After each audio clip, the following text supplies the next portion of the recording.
क्यों तन्मय Bhatt heavily involve है Web3 में, क्यों मार्क क्यूबन ने इन्वेस्ट किया है पॉलीगन में, जो कि एक वेब3 स्टार्टअप है, इंडिया से निकला हुआ। बट पहली बात, ये वेब3 होता क्या है?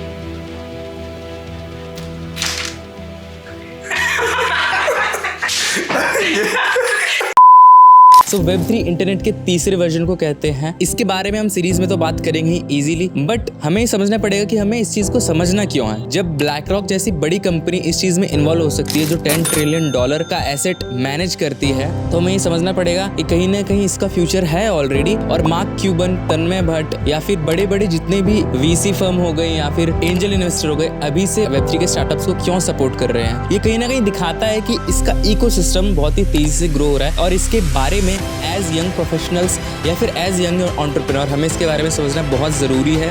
जैसे हमें AI के बारे में समझना ज़रूरी है, वैसे ही हमें वेब3 के बारे में भी समझना बहुत ज़रूरी है। सो इसके अराउंड जो हमारी सीरीज़ है वो बहुत ही ईजिली वेब3 के हर एक टर्म्स को आपको क्लियर करके देगी, अगर आप एक टेक बैकग्राउंड से नहीं है तब भी। और अगर आप एक यंग प्रोफेशनल हैं या फिर यंग एंटरप्रेन्योर है जो फ्यूचर में नई टेक्नोलॉजीज़ का यूज़ करने वाले हैं अपने प्रोडक्ट में, तो मुझे लगता है ये सीरीज़ आपको देखनी ही चाहिए। सो मिलते हैं इस सीरीज़ के डे 1 पे, अंडरस्टैंडिंग वेब3 इन 100 डेज।